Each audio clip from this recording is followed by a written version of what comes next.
Hello good morning everyone.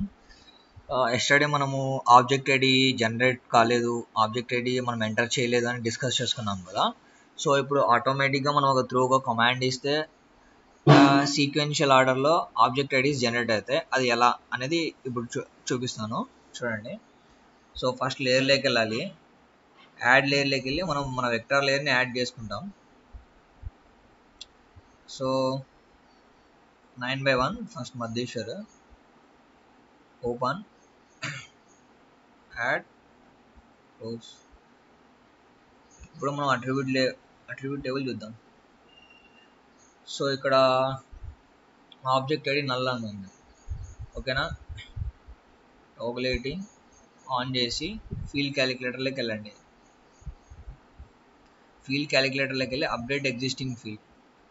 So object ID, ఓకేనా. ఇక్కడ ఏం చేస్తారంటే రో నెంబర్ క్లిక్ ఇచ్చి ఓకే ఇవ్వండి. సో చూడండి, ఇక్కడ మనకు ఆటోమేటిక్గా ఆబ్జెక్ట్ ఐడి జనరేట్ అయింది, ఓకేనా. సో అలానే షేప్ ఏరియాకి షేప్ లెంత్ కూడా మనం చేయొచ్చండి.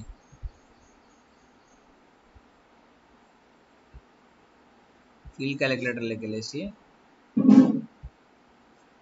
Update existing field, shape length, geometry.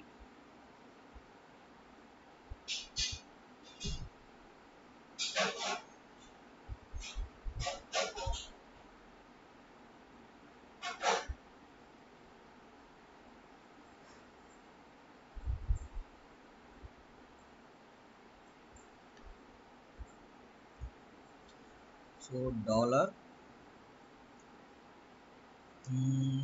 Shape length కాబట్టి పెరిమీటర్, ఓకే. సో మనకు వచ్చేసిందండి ఇది కూడా. నెక్స్ట్ ఇది field calculator update existing field. So shape ఏరియాలోకి వెళ్ళి డాలర్ ఏరియా. సో ఏరియా కూడా మనకు వచ్చింది. సో ఈ 1 అనే ఆబ్జెక్ట్ ఐడి మనం ఒకసారి క్రాస్ చెక్ చేసుకుందాం. ఇది నల్ వాల్యూ చూపిస్తుంది ఇక్కడ, అంటే మేబీ ఇక్కడ జనరేట్ అవ్వలేదని అర్థం దీనికి. సో ఇక్కడ ఆబ్జెక్ట్ సెలెక్ట్ చేసుకుందాం. సో ఇక్కడ ఆబ్జెక్ట్ సెలెక్ట్ చేసుకుంటే మనకి ఇక్కడ ఆబ్జెక్ట్ హైలైట్ అయింది.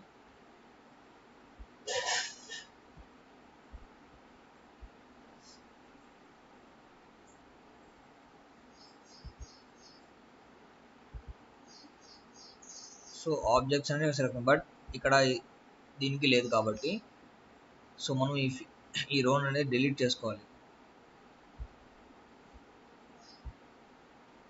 డిలీట్. సో మళ్ళీ అట్రిబ్యూట్ టేబుల్లోకి వెళ్ళాను. ఇప్పుడు చూడండి మనకు టోటల్ 316 ఉన్నాయి. సో మళ్ళీ ఫీల్డ్ క్యాలిక్యులేటర్లోకి వెళ్తాను,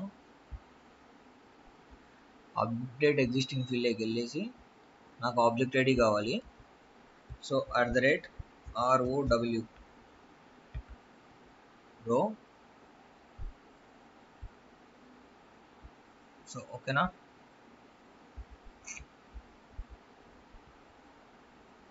సో మొత్తం జనరేట్ అయిపోయాయండి, చెక్ చేయండి. 346 మనకు వచ్చేసాయి. సో ఈ విధంగా మనము ఆబ్జెక్ట్ ఐడిని జనరేట్ చేసుకుంటాం. షేప్ లెంత్, షేప్ ఏరియాని జనరేట్ చేసుకుంటాం అండి. ఆర్క్ మ్యాప్లో అయితే direct object ID, shape length, shape area ఆటోమేటిక్గా వస్తాయి. ఇక్కడైతే మనం జనరేట్ చేసుకుంటాం, ఓకేనా. So no need to worry about it. Thank you.